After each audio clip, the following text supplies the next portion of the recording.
Brothers: A Tale of Two Sons, developed by Starbreeze, is a game of one single moment.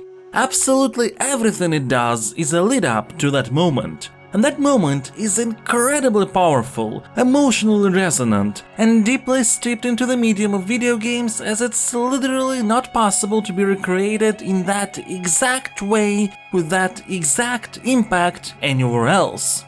If you have played the game, you know what moment I'm talking about.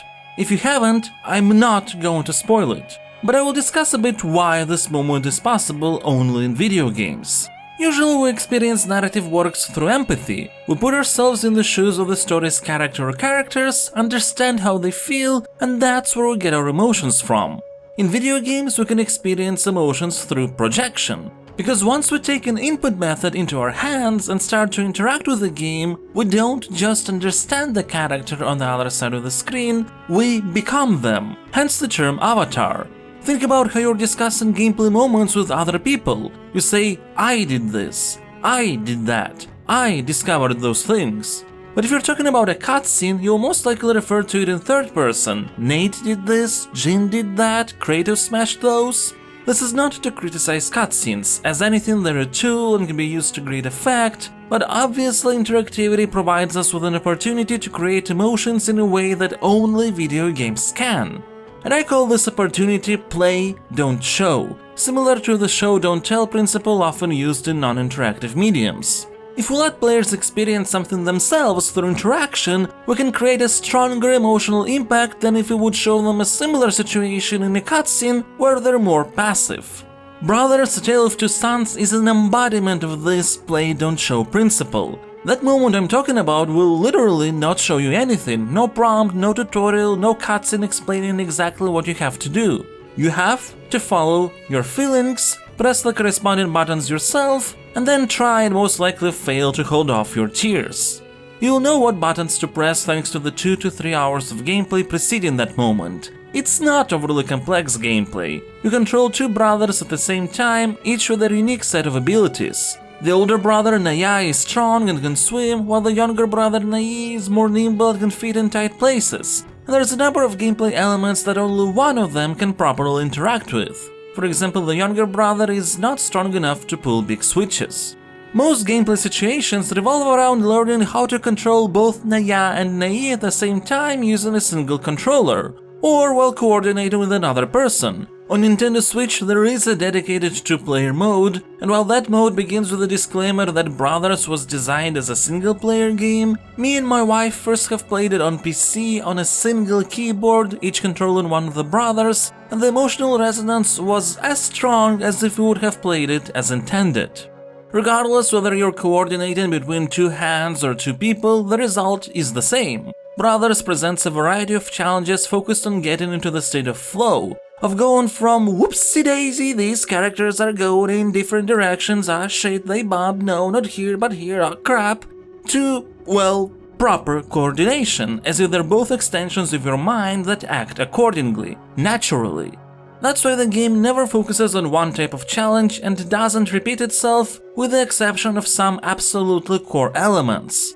But you'll have to control a flying machine only once, there's only one segment where you have to swing and jump around while the two brothers are tied to each other with a rope, there's only one navigation puzzle where you have to drag a huge pipe across tight spaces, and only one scene where Naya holds a big branch while Nai, hanging on it, has to avoid some tree monsters. Brothers is a really focused game and doesn't have anything superfluous. So you won't find any collectibles, for example. There's nothing wrong with collectibles, however this particular game simply doesn't need them. What you will discover instead is tons of interactions with objects and people in the world that vary depending on what brother is doing the interaction, enhancing the atmosphere and delving deeper into their personalities. And while Brothers does have achievements, even for those the game won't ask you to do anything arbitrary, but rather complete what we can call little side quests, like helping a rabbit become accepted. The narrative element of these side quests is woven into the overall themes of Brothers: trust, love, acceptance, responsibility, loss, guilt. Your main goal is to travel to the Tree of Life to find a cure for your dying father, and on the way you will encounter a lot of inhabitants facing various issues related to those themes, and sometimes those situations can get really heavy.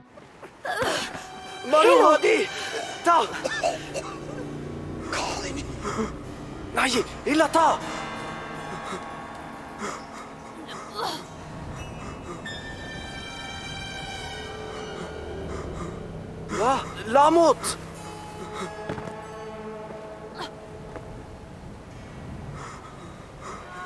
Walila, hayi. The language used in the game is fake, probably for the best, as implied meaning of what characters say seems to feel more universal and fit the overall tone much better than if would have been direct, understandable dialogue, especially considering that Brothers is not doing anything exceptionally innovative with its story. Sure, the world is interesting and there are some really striking scenes, like a battlefield full of dead giants you have to trudge through, but as a whole, it's as classic a hero's journey as it can get. Does it help that even though the game often looks incredibly beautiful from a distance, when camera gets closer to the characters, a lot of wooden animations get really noticeable. Arms and legs can move weirdly, fingers often don't move at all, some really important animations that I'm not going to show for spoiler reasons feel like outright jank.